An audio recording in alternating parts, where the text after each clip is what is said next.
Welcome, ladies and gentlemen of the Scythe community. We are back today for Scythe Strategy Hour. Across these episodes, we're doing a little bit of a podcast series on ELO climbing skill sets. So, the skill sets you're going to encounter at different ELO brackets and that you need to progress through. Last week we talked about this some, but Cole's audio wasn't in there, so I'm gonna redo it and go into some more depth on one area. So the skills you need as a frame for, and this is all in the competitive 1v1 Scythe context. Up to 1300 elo, you need the standard openings to excel. From 13 to 1500 elo, the skill, and this is a foundational skill, this is the critical skill, is reading matchups. And then on top of that, we have a process for reading matchups, Nevic and I both. And I've got Nevic here on the episode as a guest today. Very excited as he's a talented 1v1 player. So we're going to get his input and he's going to do some reads too. So 1500 plus matchup. So for 1500 plus elo, the critical skill is matchup breakpoints and knowing those in advance. And then the cherry on top would be innovation and masking. Today we're just going to focus in on reading matchups, which is the foundational skill and the critical skill you need for 13 to 1500 competitive 1v1 Scythe. And in terms of the matchups, we're just going to do the competitive 1v1. So that would be the 5 base factions and then the 5 base mats, excluding innovative and militant. So that would be 5 times 5, which is 25 combinations total. So what we're going to do is we're going to start by talking about our process for our faction reads. And then we're going to go over some principles because 25 times 25 for all the combinations you and your opponent could have in the 1v1 competitive matchup.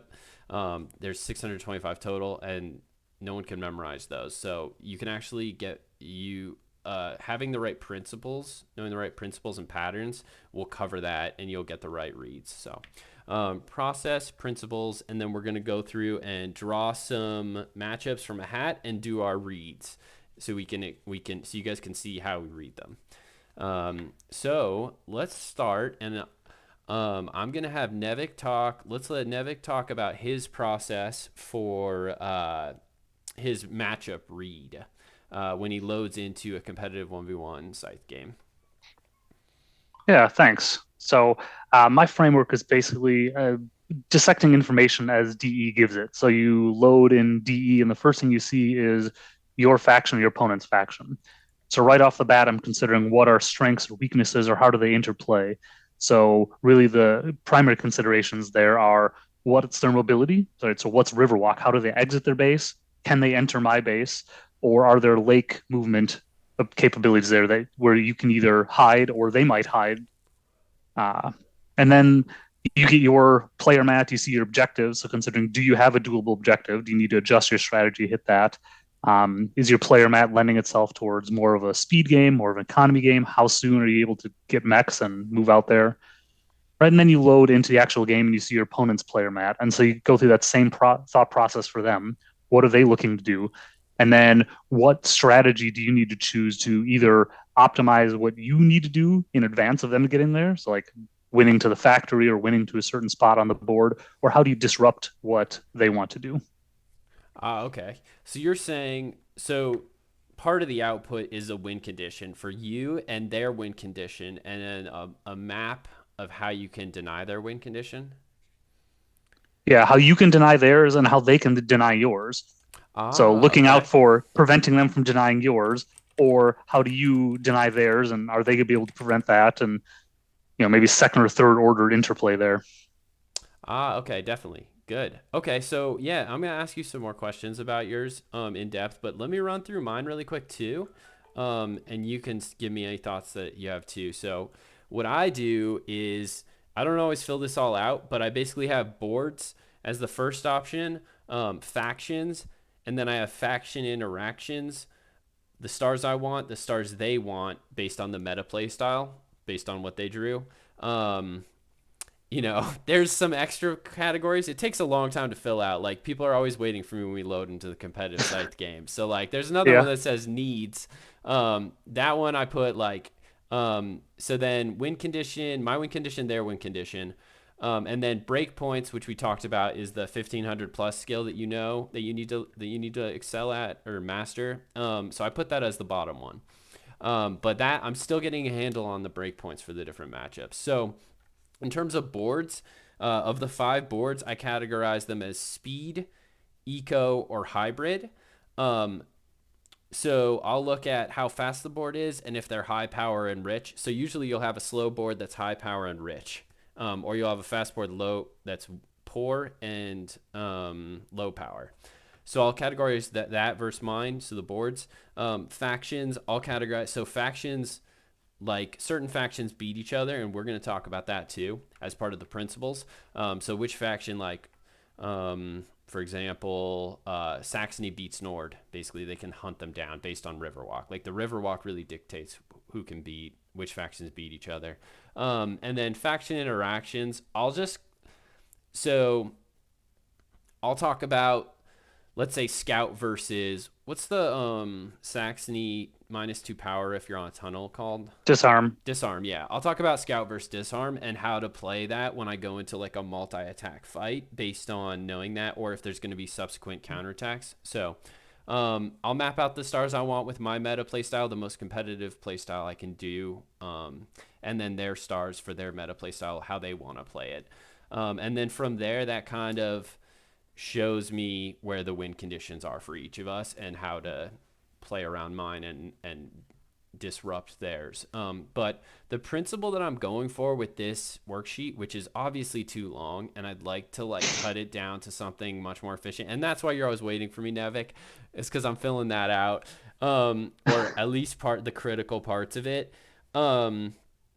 So what I'm trying to do is basically based on the meta play styles of the 2 combinations for 1v1. I'm trying to play the whole game out in my head based on what each faction wants to do to their win conditions before the game even starts, so I know what to look out for and I can identify. I'm trying to identify breakpoints. Yeah. So I think there's two things that I might respond with there. One, I think it's difficult to try to play the whole game out in your head. If you're getting past the first several moves, not that it can't be done, but just you don't know what your opponent's going to do. You don't know what encounters each of you is going to pull on your first encounter. And so I think it's important planning out to, like you said, a key break point or key pivot point of first encounter, first leaving the Mm, base, maybe first to factory. The other thing, though, you talked about categorizing the different mats as speed or economy. Uh, I mean, if we're honest, in 1v1, economy can't win. If you go straight economy and you're not building mechs with it, you can get run over. Right? There are some, okay. maybe you can go hide. There are certain matchups maybe you can hide in, but in general, in 1v1, to win, you need at least a couple mechs. And if you're stuck with engineering or agricultural mat, you're going to be broke building those mechs. But Mm-hmm. there are ways to play either of those mats faster or slower, right? Um, Yep. so it's a lot of that is how fast do you need to be to either not get run over or to beat somebody to a factory or beat somebody to a safe spot where they can't invade, depending on the matchup. So I think there's kind of a sliding scale, a spectrum you need to operate within, and figuring out where do you need to land in there, balancing between speed versus having enough coin or having enough pop or something. Yeah. Well, so what I'd say about the economy boards is those are always played in a 1v1 context with mechs. So they can still, like the patriotic board, I categorize as an economy board, but like a huge part of it is just like, let's say I'm Saxony patriotic. I'm like only actually putting down mechs. I'm not even doing enlist. So I would add mechs into it. So you are defensible. Let me see here. So I can't remember what else I was gonna respond to there. Um, hmm. I would say even there with Saxony Patriotic, though, that's not necessarily always the optimal choice, right? In that, look at your matchup. If you're facing somebody who is not going to have a lot of power, you maybe don't need to rush with the mechs, and you can maybe take a couple enlists to build some coin, build some power and cards, because how are they going to win a fight against you? Okay, Right? yeah. So So maybe there yeah, your approach is keep multiple units on bases, run an economy a little, and now once you have Riverwalk and Speed and Underpass, you can reach most of the board where they are, unless you're playing Rustfield or something. yeah. But so that versus do you need to rush out, right? If you're playing somebody like Crimea who might have scout and some power out there by the time you get out there, maybe you do need to play a faster Yeah, Saxony Patriotic. definitely. Yeah, so you know how I said I want to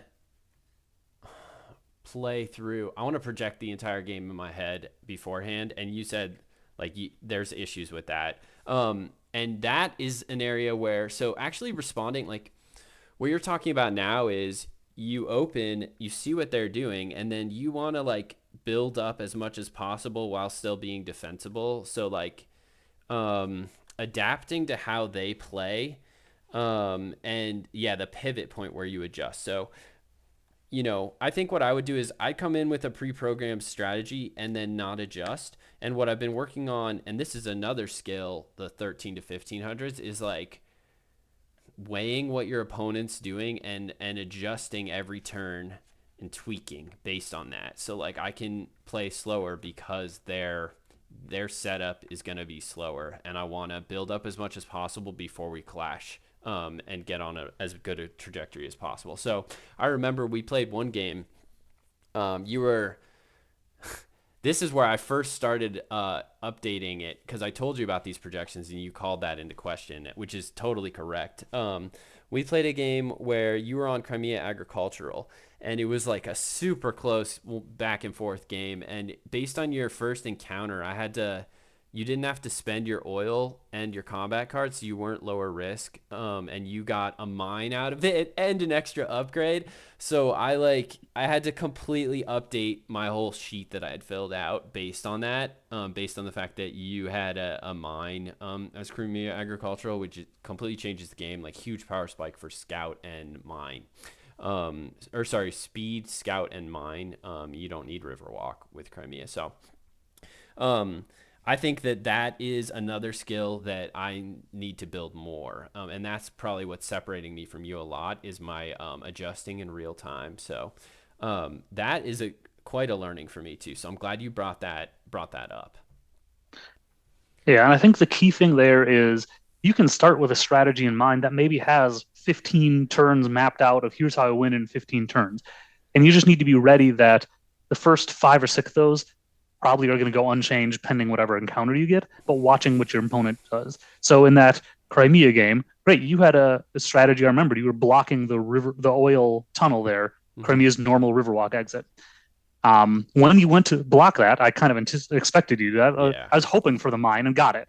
yeah, I was going to do it manually the hard way otherwise. yeah, But your action of blocking that tunnel caused me to change, and I got lucky with the encounter to get the mine. But considering that on both sides, oh, you're a fast Polania. If you go to block my exit, I need an exit plan. Either scout with the Riverwalk first and move everything to that oil tunnel to start working on your cards if I can win a combat or a mine. so And you so I think said, just yeah. understand being ready to be flexible with those first several terms and even turns, and even sometimes building a strategy that can be flexible. Like, oh, I've gotten to this point, I'm 7 turns in, I have my encounter, and I have either my two mechs or what I need for my two mechs to be able to move out. And now I'm flexible on did I get food in the encounter and maybe I need to go to an oil hex, or did I not get food and now I need to go to food hex to find um, to find food or whatever. Yeah, definitely. So building flexibility into your opening is another key skill. So that way you're enabled to adjust to your opponent's plays, and then you're not locked. Like, so you said there are certain faction mat combos where you're like, once you've done your first two turns, you're just committed to that play style a little bit. Whereas Crimea and Rustfiat give you a ton of flexibility in the first couple turns. Even Crimea even goes into like round 8 because you said build some flexibility into it. It helps. You can do that a lot more with Crimea because of their coercion. It I was a think it's coercion, yeah. coercion. Yeah, you can build that in a lot more. So between an encounter and coercion, getting that early enlist, you have so much flexibility. Like, I'm happy when I'm blocking Crimea agricultural in, because even with that flexibility, it's so hard for them to get a mine off that encounter because it costs 4. So unless they get really lucky on the encounter, they're not able to do it without a couple extra turns. So, and it is part of this game is a race to finish. So, um, okay, so I think talking about the process, I think we've covered that. But I would probably recommend having a process. Um, Oh yeah, and you talked about your worksheet. I don't think that's a bad idea because it gets you in that thought process. It's a yeah, framework to use all the time, and every time you use it, you're going to get faster. And the things you have in the worksheet, if you remember, those are the same things I'm considering, maybe in a slightly different order, yeah, just mentally, right? I'm going through my potential strategies of, all right, well, we can't do this one. Maybe this one's an option, or what are they going to do? We're considering the same things, but I think if you are, especially if you're newer to considering those things, having a formal framework, maybe it's a worksheet, maybe it's a list of questions, whatever, to go through, really helps cement that in as a practice before it becomes automatic.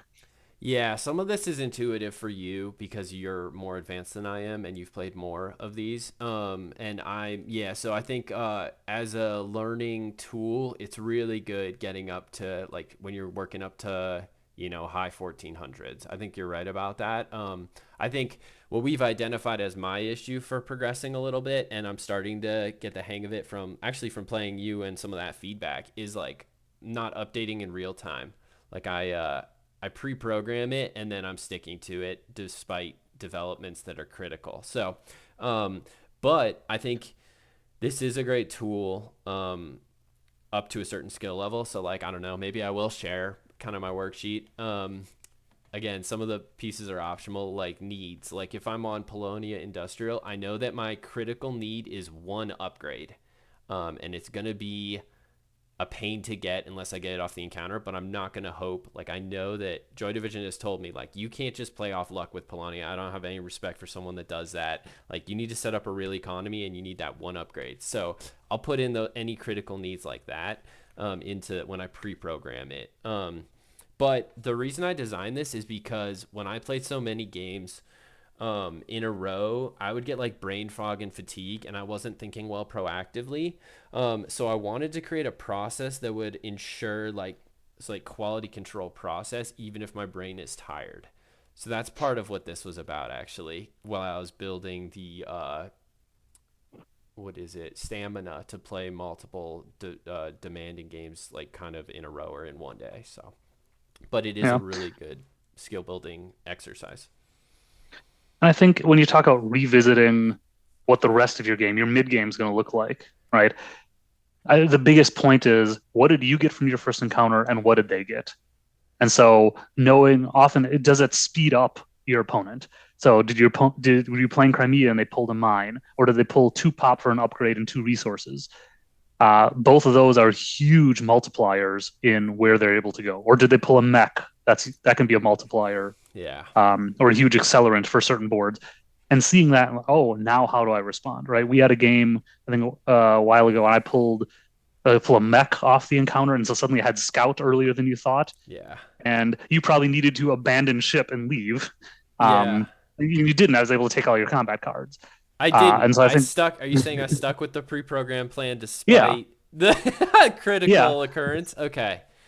and that's where you Yep. probably needed to go hide because you didn't pull an enlist and didn't have the combat cards survive multiple scout attacks, and pretty soon you were out of combat resources. And that's Yeah. where I think you probably needed to get out of reach, at least for a while, to either build those up or deny me combats. Yep. Okay. That's a really good example of me not updating my operating system for the game. So, and knowing And that I needed to that's something update. everybody struggled. I struggled with that for a while too, or that's something that I didn't optimize. It was really something I've worked on lately as well. Nice. That's a Yeah. tough skill to have though, because you need I think a lot of experience. You need to have seen a lot of things to know what to look for. Yeah, definitely. Definitely. Um, That's a great example. Thank you for sharing that. So, um, before I forget, and so we've talked about process, and hopefully that's helpful for these aspiring competitive players. Um, we're going to talk about some of the principles next. And that can be, looking at the boards and looking at the factions. And then we'll go into some reads. But before I go to that, so this last episode, the last time we did this, we did the matchup reads with Cole and I. And Cole's a newer player. He was like 1200 elo, but he's advancing quickly. And he heard me talk about this next section, the principles. And a lot of it was around Riverwalk, which dictates which factions beat other factions. And he took that content from last episode while being a guest on here and like being a co-host, and then took it and won 7 1v1 versus people of his skill level, like ranked 1v1 competitive 1v1, at a lower level in a row, and got to like high 13 mid 1300 elo. So this stuff, like as a case study, can be extremely valuable. So I just wanted to frame that before we jump into it as how successful it was just for Cole. But yeah, if you see him on there, try to beat him in those 1v1 matchups. It's Bulldog Coma on China time, so weird timing. So okay, cool. So let's talk about principles now, Nevic. So last time what I did a little bit is I talked about boards and categorized them, and then I talked about factions. And there's a lot of combinations of this one beats this one. So I talked about the like decisive ones where they beat each other. So why don't we talk about factions? That's what he found so valuable. Was the factions and how they match up. So let's talk Saxony versus Nord. You want to talk about how that works? Yeah, I mean, obviously Saxony generally has the advantage there. So I think if I draw Nordic, I'm going to look at a couple things. Usually the main thing is how fast can I get out of my base and get out of danger, and how much can I deny Saxony combats? Right, if Saxony doesn't have two doable objectives or a board that lends itself to multiple bottom row actions, if you can hide on lakes or get into Rustviad's base and hide, those are both quite nice. So, I think the worker who starts on your Tundra as Nordic, 2 moves and you're on the Rustviad. You can be on the Rustviad village and make workers and run your economy there, right? So do you need to do that, or can you build mechs and get to the factory? Maybe give up one combat and then hide on lakes. Um, that's Okay. that's kind of the other thing I consider as I'm Nordic. So then I look for strategies that are usually a lot of movement early, even if I'm going to sacrifice early economy to move. Um, if I'm alternating movement every other time, maybe I can get to my encounter with my character, get my workers someplace relatively safe from Saxony. So either like the Albion village or the Rustviat base, Mm-hmm. and then start running economy from there, and hopefully get onto lakes before Saxony has mechs out there that can crush me. Now that's if you're facing Saxony Industrial, they can get mechs out there very fast versus a patriotic Agricultural is or quick actually on mechs. it can That's be. the You're yeah. broke, but you can be quick. But mechanical would probably be the other slower mech one from Saxony. Yes. Yeah. Okay, that's perfect. So basically, Nevic gave you the formula for the big brain workaround. But Saxony's literally hunting Nord pretty much. Like the game is completely in their control. They control the board. They riverwalk to you. So this is based on riverwalk. They can hit you on that metal tile. So like the base of power for Nord is gonna be that metal tile that is Riverwalk to.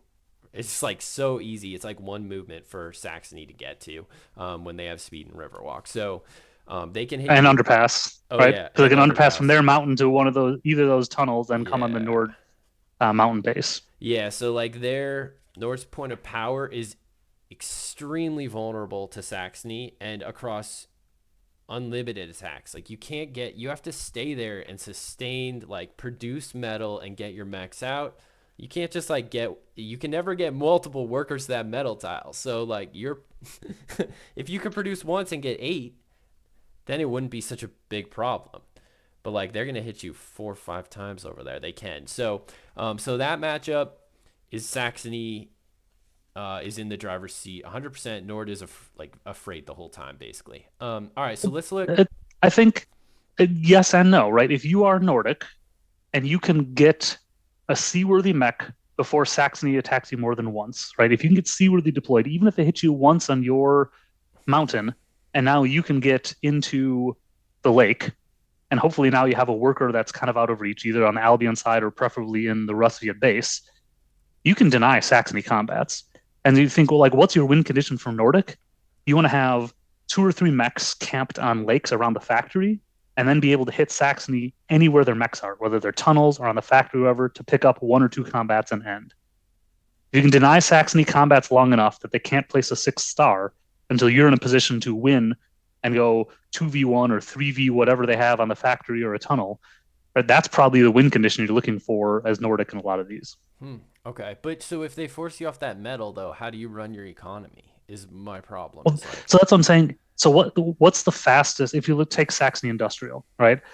The fastest they can get to your metal if they trade produce, get speed, now they move to the encounter. If they pull a mech or a mine off that encounter, that's turn 3. Trade, produce again 5, move on 6. So the fastest they can get to your metal is 6, and that's if everything goes right because they either pulled a yep, mine they need or a mech from their Riverwalk encounter. mine. Yeah, with the So fastest board, Saxony Industrial, with the right? fastest Okay. board, right? So if you were any Nordic, any other one, just go after industrial. You have 5 turns to get stuff out of there. So let's say I don't care, pick a board, but if you go move and then trade or produce, move and trade or produce, you can have a worker now in Rustiot's base if you want. You can have your character on that encounter. Hopefully, it helps us something. And if you've done your trading or producing to get you someplace on turn 5, you can deploy Seaworthy Okay. with pretty much any board because either trading for metal or you've produced or whatever, Yeah. or your encounter helps. Now, if you deploy Seaworthy, even if Sax hits you, even if they 2v2 you and you only have 1 combat card, whatever, you can be on in the lake now. And if you got a worker over to Rustivid's base and you've produced once or you start to produce, you can produce workers there, and Rustivid's base is safe from Saxony's Riverwalk. And it has metal for you.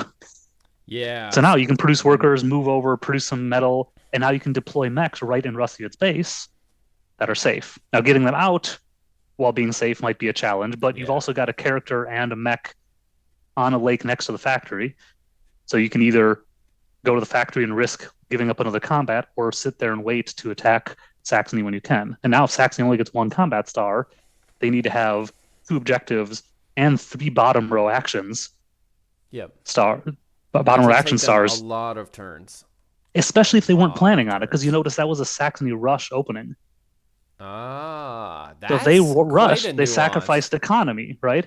So if you're Saxony and you look at this matchup and think, well, if Nordic's going to go hide and get out of the way, maybe I go a little slower and work on getting buildings or getting an enlist or other bottom row action because I might need it if Nordic hides. Ah, all right. That's very cool. I'm glad you stopped me there because that's really interesting.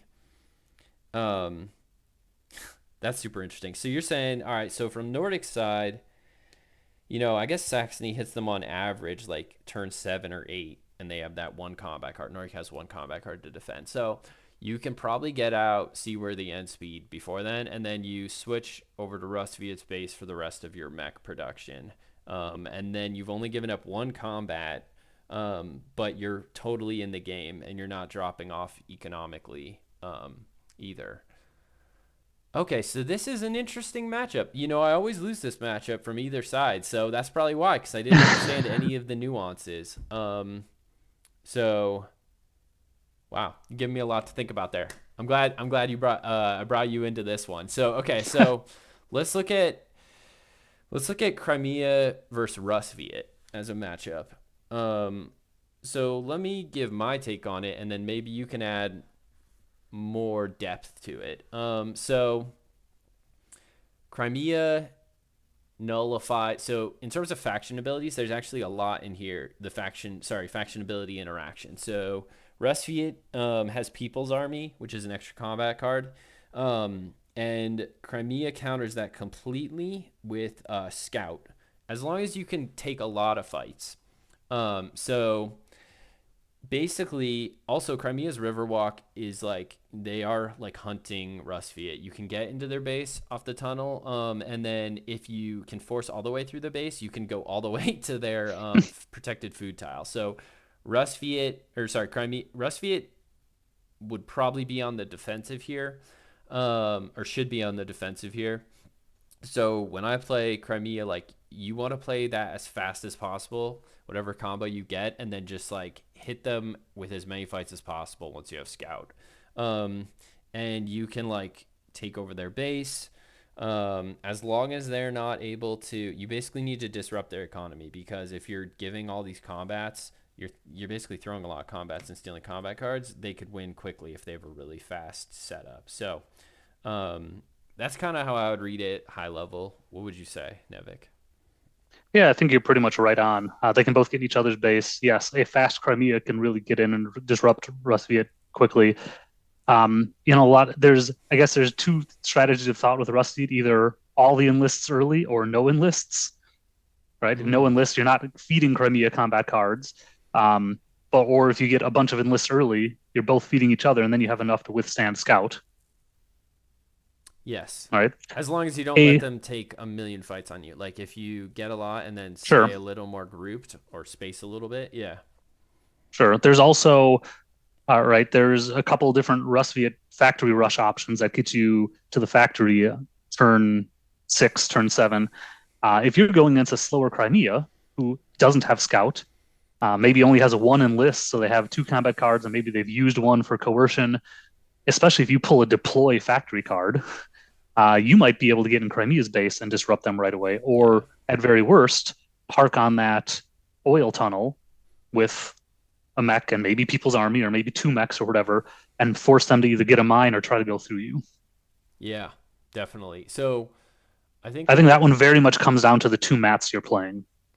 yeah, it does. I think you can also like even with Rust via agricultural, I was able to do like I got machine over muscle, which really forced me. I had to like sack one of the workers on the productions, but like that forced me to get a factory card quick, and then I was lucky enough to get the deploy one, which saved my like saves the game and actually puts me in the driver's seat. So I think by taking control and doing a factory rush, Rust Viet can flip the tables on this sometimes. But if they get the wrong factory card, they're still kind of fucked, honestly. But um, Yeah, and in 1v1, there's only 3 to choose from. Right, so sometimes the factory is just terrible, and now you've sacrificed some of your economy early on to get to the factory, and you might be out of luck. yeah, it's pretty risky, I would say. Even just getting the enlist card, like the really good factory card, that's the one enlist, one upgrade. That's like not good enough to save you in this matchup if you did that rush and you didn't get it. Like you kind of need the deploy one or um the one that gives you 3 resources for a combat card, maybe. I don't know. So it depends on the exact matchup, but yeah, you're right. That's super risky. I think the boards, like if you're on Rust via engineering, then the whole matchup actually shifts and you can be disrupting in their base and maybe get onto their food tile and steal their food and use it. And keep them blocked. So in general, maybe 8 times out of 10, Crimea just dominates this matchup if you abuse Scout and Riverwalk and keep a lot of mechs within one move to Rustviet's base while attacking like over and over again. So would you say that covers it pretty well on that one? Yeah, I think so. Okay. The next one I have here, we'll just do this one really quick. Rustviet versus Saxony. Um, The worst. That's the worst, most. I think Crimea and versus Rusviet is bad, and then maybe that's the second worst. The very worst is Rusviet versus Saxony. Like it's hard Yeah. to lose Rusviet into Saxony, because you can force on their base due to Riverwalk. The other thing is like, well, forcing on their base and all the jumping from the what is The that township township? to Yes, the factory. all the jumping. Yeah, you jump right into their Yeah. base. So like you have insane mobility versus them. The other thing is you can attack with 4 mechs. So and attacking obviously gives you the advantage of power of ties. So there's that, or you could attack multiple places with what is it? 3. You could attack 2 places with 3 mechs. So that's 6 combat units in one attack or 4. So I late think the game, big important thing there is Rusty can hide in their base as long as they want and come out jump whenever they're right to the ready. factory. Yeah. Yeah, and Saxony's base is invadable by Russ. So, um, I mean, unless you pull great luck as Saxony here, or you're playing a lower level player on who's on Russ Viet, winning as Saxony is quite difficult here. I think a couple things I usually look for is if I have a couple objectives or if there's a build bonus maybe I can maximize and I'm on like industrial or mechanical that lends itself to building a couple times. Or I see how fast can I get in Nordic space and hide from Rustfiat, Yes. Okay. Yep. Hiding in which Nordic isn't space. exactly quick, right? We just talked about with the No. Saxony Nordic combination, the fastest you could really get realistically get there is 7, 8 turns with Yeah. most Saxony mats. And But that's when if you're you can get there, underdeveloped. Yeah, you're underdeveloped. underdeveloped, right? There, the best situation is you get a mine on the village, so you have a couple workers, and you have river walk, and so you can move with a mech and some workers to a tunnel river walk onto Nordic's mountain. The problem is Nordic has no villages, so you need to make workers before you move them over to Nordic space. Yeah. Yeah, so that's a little tricky getting there and keeping a strong enough economy to have a competitive score. But hiding from Rustviet, if Rustviet's on a kind of fast board with low economy, that could work a little better. Hiding from them in Nordic space. Yeah, I mean the problem with Rustviet, they can run any economy so well with being able to duplicate their actions Yeah, that that's even if true. they see you doing that, they'll be able to go and get the power star or whatever else. Or if you're not on the board, they can hop around and pick up all the encounters and get bottom row actions that way. It's a Yeah, very fine uh, needle to thread. yeah, Rustviet's extremely strong in 1v1. The other thing is, like, I noticed, and this isn't versus Saxony. Um, actually, this isn't relevant versus Saxony. I'll talk about it on another one. So, okay, so that's Rustvia versus Saxony.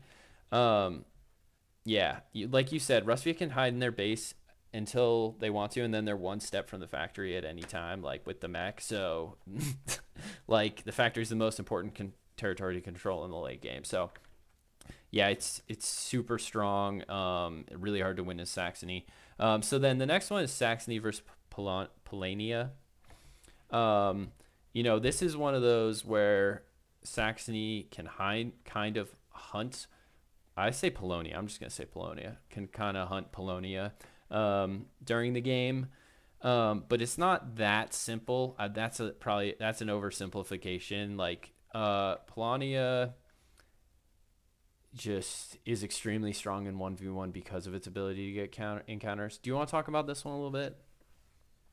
Yeah, so I think if I'm Polania here, my my number one objective is get out of my base as soon as possible before Saxony can come stomp me, and Rustviet. then pick up a factory card and can I get over it into Yeah. Rustviet's base Yep. and kind of run an economy from there. Um, So it's like the Nord versus Saxony. It's a yeah, a similar little bit. approach. Yeah. Of course, anything with Polania, a lot depends on that first encounter, and because you don't have access to metal. But with pretty much anything, I'm probably looking at any mat combination. I'm looking at some version of either upgrading if you're on like the engineering agricultural, or you're trading for metal and moving to get that encounter fast and get your max fast. Okay. Yep. So then if I'm Saxony, all right, you look You know at you're going is there, right? yeah, You but know then a you good also player is going to move there without allowing more than one combat. yep. And so then you're looking at, well, how do I overcome this? So you might be looking at plotting out your 6 stars while making sure zero or one of them are combats. And Yep. so it's like, do you have two objectives? How many bottom row action stars do you have? Are you the patriotic board where maybe you need to try to get the power star, which can be a challenge? All right, and then if I'm Saxony, if Polania is hiding on the lakes, as Saxony, you want to clump your units together. Don't give them the opportunity for a 2v1 or a 3v1 or something. So clump 2, 3 units together on a tunnel so you can disarm them, Yeah. especially if Polania is a low power mat, and so they can't get more than one combat at once. You don't want to give that 2 turn or 2 star move, pick up 2 combats and send some Saxon units home ending. So you're saying two combats end on their movement on their terms while your score is super low and theirs is at all time high, Because right? that's Like, probably Polania's win condition. With Submerge, they can if they're camping out on the lake, they can reach just about every hex on the board, yep. wherever you're hiding. And if they found an upgrade somewhere, if they have an upgrade from their board, they can move 3 units.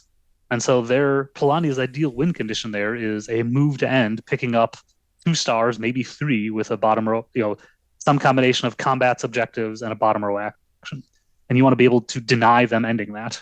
Yeah, so that's 2 stars on combats, an objective that's 3, and then if they take the factory and push your units off, that could be like just taking the factory with no with Yeah. both tier 1 pop, that's a 12-point swing. So like Yeah, you there's could. that. This is easily a 20-point swing Yeah. turn, and you want to not let them be able to do that. Okay. So Yeah. what does that mean your opening game looks like as Saxony? Obviously, a lot depends on your match, but that means you're probably not going all out rush. So Yep. if you're You know Saxony they're going to Industrial, Rust Fiat's base to stall, right? So why rush and then they just dodge there, right? And then you have no econ. You're underdeveloped, right? yeah, unless you're baking on them, unless you're counting on them having bad luck, which again you don't want to count on luck. So then maybe if you're Rusty Industrial, you might not do the trade to metal deploy twice strat right away. Maybe you're gonna sit a little longer and get an upgrade or get some wood to be able to build. Oh, are you saying Saxony Industrial? Oh, okay, yes. Yeah, You're not going to right. play I might the not go all fastest out rush. strategy. Yeah. They're just going to go hide anyway because I sacrifice economy to do that. Cuz Maybe I'm they're going going to to look for a win couple cuz bottom you're row actions. behind. Yeah. They're going to dodge you right when you're about to hit them and Yeah. then you'll be way behind on economy. Yeah. Okay. Again, unless you have two doable objectives and maybe you pick up great luck in your first encounter. Right. So maybe that's a Saxony Industrial where it's trade to metal, produce deploy, move to the encounter, and now let's see what I got from the encounter and go from there. Mhm. Mhm. And like so I guess with game theory, I've heard Joy Division say this is like you want to assume your opponent is going to make the optimal move every time.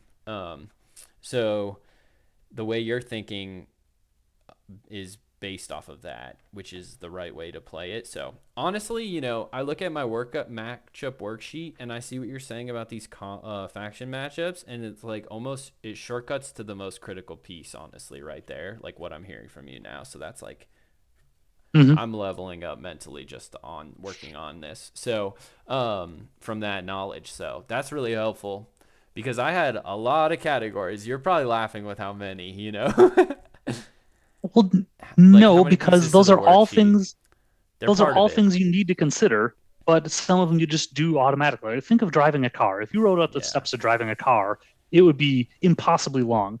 Once you've been driving for a few hundred hours, almost all of those become automatic. Yep. Yeah, no, definitely. So yeah, you have a lot of that automated built in. So yeah, I think you have a lot more, there's a lot more space in your brain for, since all of that's automatic, for innovation, clever plays, or like iterating off of the known principles that you just stated for these matchups, like doing something creative to iterate on top of that. Um, so that puts you in a much better position. So, okay, so that was Saxony versus Polania. Um, okay, I'm just looking at some more of these. Crimea versus Nord. Let's skip that one right now. um, that one I really like, but it's a clusterfuck, honestly. Okay, don't you think? It can be. The one big thing about Nordic facing Crimea is you can't hide anywhere as Nordic. With Wayfair and Riverwalk, Crimea can get into any base. The only place you can hide is lakes. So your workers are never safe. Okay, so you're saying Nordic's workers are never safe. Yeah. Like against in any other matchup other than Polania, right? Nordic can at least find one base to hide workers in if you want. Okay. But Crimea can get into Nordic Yep. space. It's kind of circuitous up through their tundra. But once they Oh do that, yes. like you're toast. They can kick workers and not even let you move them out. And you have no place you can hide workers if you still need to run an economy. Yeah, definitely. I think playing this Nordic needs to try to trap Crimea in their base so that like that's very far away from the reality you're talking about or like the scenario you're talking about. But then and that's what I see a lot in the play. And then it is a clusterfuck of like 10 battles, 0 card game. So like one principle is if you're playing versus a low power, we'll just do it. If you're playing versus a low power Crimea, then you can play the 0 card game. If they're a high power Crimea, then you know you can't. If you're playing the 0 card game, which is what I was helping Cole with this morning in his match, because he just got a terrible draw. Versus it was Nordic Agriculture versus Crimea Industrial. So You only to play the zero card game, you only want to take enlists if you can pay for them off an encounter, or if you can get them through the factory card, because that won't give the enlist bonus to Crimea. And then what was I gonna say there? Oh yeah, if you can ditch your cards through your factory card, even better. Um, and then you want to enlist at the very end, like at the last part of the game, if you have to do it at all, and take the combat cards at the very end. So yeah, do you want to talk about the zero card game matchup and like what the goal of that is, how it's played at all, Nevic? Oh, I mean, obviously the goal is you run Crimea out of combat cards. So you can either win combats, or I think the strongest implementation of that is use artillery and knock their power down. And hopefully you're doing that before they're done running their economy, so they can't produce. Yeah, and Right, it's that's the deadly one, where you're stealing 2 power every time you attack. At some point, you win combats because they run out of resources and you're draining them of power. yeah, and you can take encounters while you're doing, every 2 moves you can take 4 moves. So like a factory move and then 3 moves. One of those could be to pick up an encounter, and you get whatever the factory card bonuses would be. You when you fight them, you either have to decisively win the fight, so you don't get a combat card, or you're drawing a combat card if you play it. You play 0 power. So it's tricky to manage. I honestly think getting your third mech before they're done with their economy, because artillery is probably most times going to be your third mech, especially Mm-hmm. except for special scenarios, is like, I don't know if is that likely. Would you say? It depends on the mats, right? They're Are you mostly Nordic done. Industrial? Then probably, Oh yeah, that's true. all Nordic right. Industrial, Are you'll they, have it real quick. but are they Crimea Engineering? Then that's a little slower to get, or can be a little slower to get the mechs depending how you It run could it. be. I think it's very matchup dependent. I Yeah. do think one thing that's important to consider here, no matter what side of the matchup you're on, if there's that first combat and Nordic has not pulled any more cards, so they have that one card. If you are gonna get scout soon, Nordic probably goes all out on that fight. Yep. Because if I'm Nordic, that's my best chance to win a fight. Yep. So Crimea, you need to be prepared to either defend all out or throw something low. I think this gets to a little maybe of your breakpoint discussion, Yep. but one of It the things I does. always look at is based on the mat I have and the mat they have, what's is going to be a power differential. So anytime you're going against Crimea, man, I'd love to get 1 or 2 combats before they have scout.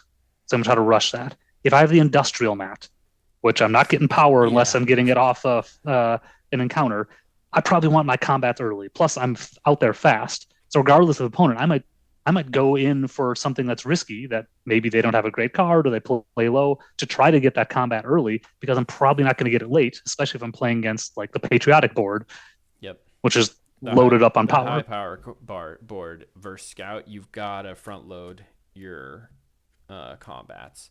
And Crimea will sometimes, since they know, in this matchup, Nord versus Crimea, you're basically like fighting, retreat to lake, block them, retreat to lake, fighting, retreat. So Mm-hmm. they're not gonna.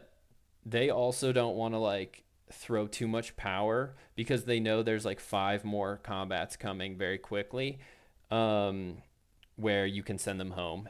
And then they have to wait 2 turns to get back to that position is going to be difficult. So you actually have some psychological openings to get those combats early versus them, because they're trying to conserve power while um, winning combats, which is very difficult Yep. to do.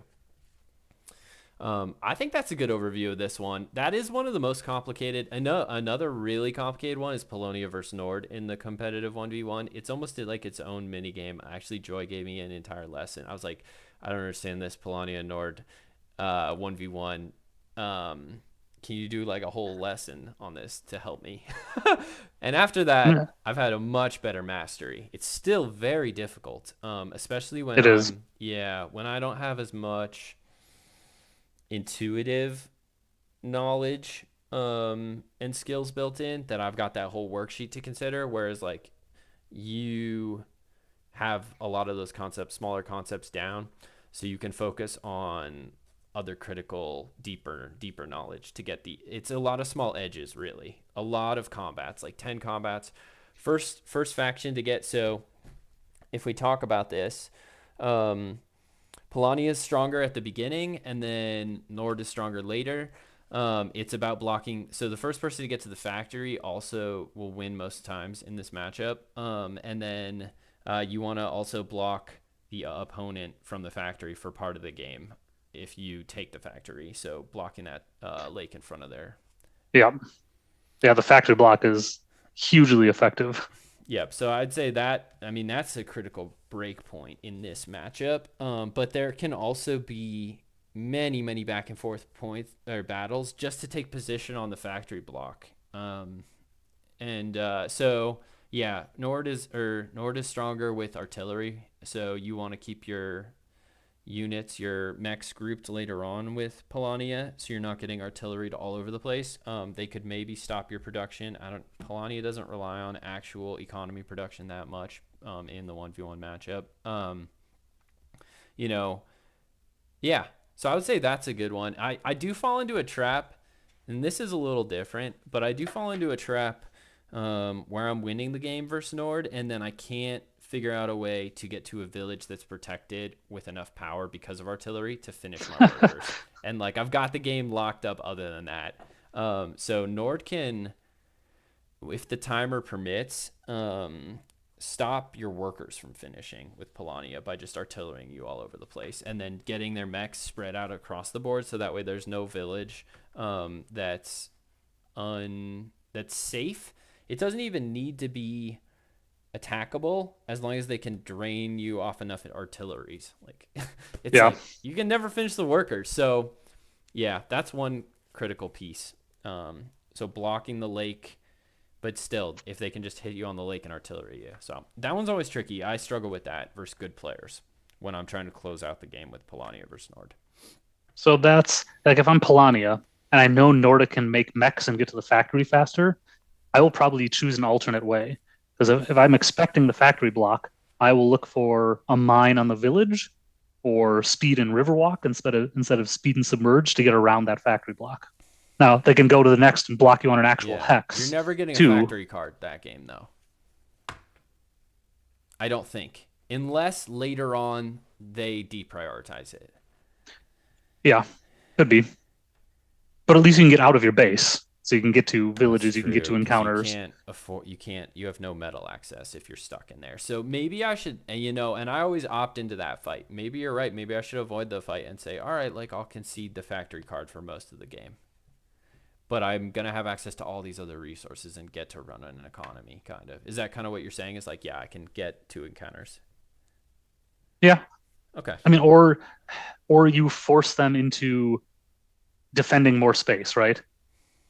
Like let's say if you have a mine on your village and you can move to a couple different tunnels. Now there's multiple paths that you can take to the factory, not just one they can block. Mm, that's But it interesting. depends, do you have the power to defend those spots too? Yeah. Okay. No, that helps me. I'm thinking about this matchup a little differently because I always go into that same fucking slugfest, like on the lake, fighting over the lakes, first to the factory. So, and yeah, like a better player will just eke out little edges with their deeper knowledge through that. So maybe I take a path that's less resistance, and concede the factory card a little bit. So also, it depends. Like sometimes Polania will just pull like an extra mech on that encounter, and then they cannot be stopped getting to the factory first and blocking Yep. Nord. So in that case, obviously you don't want to. If that's available, just do that. That's a much easier game than trying to play Nevic's big brain game with the mine. But a nuanced game that's better than fighting the slugfest when you're behind on the timing. Basically, they're going to be quicker. You Hmm. probably if they're going to be quicker, you shouldn't try to fight that, right? Like you're just gonna get blocked into oblivion, waste a bunch of turns. Like you should take the mine path. So, okay, that's really good. Let me see. So we put in quite a bit of content, and we're not even getting through. We're not super far through the agenda. So maybe we break this and continue pick it up again another day. Okay. Yeah. Yeah, let's do that. There's just so much valuable content to share within kind of the plan for today of what we were going to talk about. So thanks so much, Nevic. I've learned a lot through this, and I think that it's really valuable for how people can think about matchups just on the faction level. We even get past that, but I'm glad that we have so much depth of content to talk about. Yeah, no, you're welcome. It was a lot of fun. Cool. Really enjoyed it. Yeah, Thanks for thanks having so me. much for joining me. And I think it looks like we'll be able to do a little bit more and pick this back up. So, um, Sounds good. all right. All right. I'm going to call it for today. I hope everyone enjoys this content. And I think anyone who listens is probably going to climb some ELO, and not just like ELO farming, like real skill development, because that's ELO farming is bullshit. So, all right. Good luck, everyone, in your games, and let me know how it goes. Let me know if you have any feedback for me or Nevic, or if any concepts worked really well for you. We'd love to hear that in the Discord, and I'll share this in the streaming channel. So, thank you.